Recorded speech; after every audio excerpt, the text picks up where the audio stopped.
جناب حضرت انس بن مالک رضی اللہ تعالی عنہ سے روایت فرماتے ہیں کہ بے شک مکہ والوں نے نبی کریم صلی اللہ علیہ وسلم سے سوال کیا، مطالبہ کیا کہ ان یریہم آیہ، کہ ان کو کوئی نشانی دکھائی جائے تب وہ ایمان لے کر آئیں گے۔ فَأَرَاءَهُمُ الْقَمَرَ شِقَّتَيْنِ حَتَّى رَأَوْا حِرَاءَ بَيْنَهُمَا، سو انہوں نے دیکھا اپنی آنکھوں سے چاند کو کہ وہ دو ٹکڑے ہو گیا ہے، یہاں تک کہ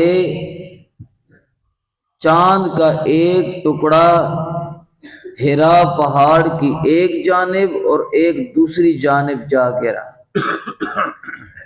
حضرت عبداللہ ابن مسعود رضی اللہ تعالیٰ عنہ کی روایت فرماتے ہیں کہ چاند کا پھٹ جانا نبی کریم صلی اللہ علیہ وسلم کے زمانہ میں یہ سچ ہے، اور فرقتین، چاند دو حصوں میں بٹا، فرقۃ فوق الجبل، ایک حصہ چاند کا پہاڑ کے اوپر والی جانب، وفرقۃ دونا، اور ایک پہاڑ کے نچلی جانب۔ فقال رسول اللہ صلی اللہ علیہ وسلم، جب آپ صلی اللہ علیہ وسلم نے یہ معجزہ دکھایا، چاند دو ٹکڑے ہوا، تو آپ نے فرمایا اشہدو، اب دو گواہی مانگ رہے تھے نا کہ نشانی دکھائیں پھر ایمان لائیں گے، نبی علیہ السلام نے فرمایا اب گواہی دو کہ میں سچا نبی ہوں، لیکن انہوں نے اس سے بھی اعراض کیا اور اس نشانی کا انکار کر دیا۔ پہلی بات، یہ جو چاند کا دو ٹکڑے ہونا ہے، یہ جو معجزہ ہے، علامہ ابن سبکی رحمہ اللہ تعالی محدث گزرے ہیں، وہ فرماتے ہیں کہ انشقاق قمر یعنی چاند کے جو پھٹنے کی روایات ہیں یہ متواتر ہیں۔ متواتر وہ روایت ہوتی ہے جس کو جھٹلایا نہ جا سکتا، قرآن کی طرح قطعی یقینی ہو، اور ذخیرہ احادیث میں صرف چند احادیث متواتر ہیں، باقی ساری ایک راوی سے نقل ہوئی ہیں، یا چند راویوں سے، خبر مشہور کہہ رہے ہیں، چند راویوں سے نقل۔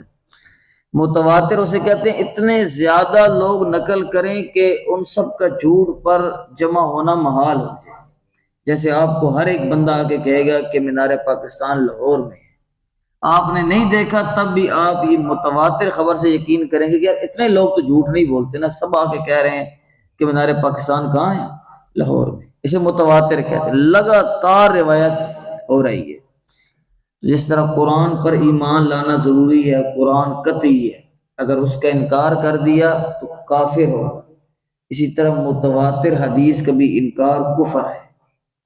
اس بات پر انکار کر دینا کہ یہ حدیث ثابت نہ ہو یا یہ عقل میں نہیں آ رہی، تو یہ کفر ہے۔ دوسرا یہ کہ تمام مفسرین کا اجماع ہے کہ سورہ قمر کی پہلی آیت اقتربت الساعۃ وانشق القمر، قیامت قریب آ رہی ہے، ان کی ہلاکت اور ان کی موت قریب آ رہی ہے، کیونکہ سورج دو ٹکڑے، چاند دو ٹکڑے ہو چکا ہے۔ وَإِن يَرَوْا آيَةً يُعْرِضُوا، اور جب یہ کوئی آیت دیکھتے ہیں تو یہ اعراض کرتے ہیں۔ وَيَقُولُوا سِحْرٌ مُسْتَمِرٌ، اور جادو کا الزام لگا دیتے ہیں کہ جادو گھڑ کے لے آئے۔ تو اس سے مراد بھی یہ انشقاق قمر ہے، مفسرین کا اجماع ہے۔ اب تیسری بات یہ ہے کہ جو لوگ اس معجزے کا انکار کرتے ہیں وہ یہ کہتے ہیں کہ جو اجرام فلکی ہیں، سورج چاند کا نظام ہے، سیارے چکر لگا رہے ہیں، یہ رک نہیں سکتا، اس کے اندر کوئی خرق، کوئی ایک سیارہ پھٹ جائے، یہ واقعہ نہیں ہو سکتا۔ اس کا جواب یہ ہے کہ اجرام فلکی بنانے والا اللہ ہے، اور ہمارا تو یہ ایمان ہے کہ وہ قیامت کے دن سورج کو لپیٹ لے گا، چاند کو ریزہ ریزہ کر دے گا، تو دو ٹکڑوں میں کیوں نہیں تقسیم کر سکتے؟ ہمارا ایمان تمہاری اس اعتراض سے بہت بلند ہے۔ اور دوسرا یہ، اب تو سیارے ٹوٹ ٹوٹ کے گر رہے ہیں، اب تو یہ پھٹنا واقعہ ہو رہا ہے۔ اور تیسرا یہ کہ مستشرقین اور ہندو اکثر یہ کہتے ہیں کہ اس کو اگر یہ سچا ہوتا تو اس کو عالمی تاریخ نقل کرتی، صرف مسلمان ہی کیوں نقل کرتے ہیں؟ کیونکہ دنیا نے دیکھا ہے، دنیا نقل کرتی کس طرح ہوا۔ تو اس کا جواب یہ ہے کہ یہ مخصوص علاقے کے لیے واقعہ تھا، اور آپ دیکھتے ہیں کہ جب رمضان کا مہینہ آتا ہے تو ایک ملک میں چاند نظر آتا ہے، دوسرے میں نظر نہیں آتا۔ کیوں؟ کیونکہ مطلع کا، جہاں سے چاند طلوع ہوتا ہے، اس کا فرق آ گیا۔ ایسے سورج موجود ہے لیکن ہر ملک میں ہر وقت تو نظر نہیں آ رہا، اس طرح یہ معجزہ بھی ہر وقت ہر جگہ سے نظر نہیں آیا۔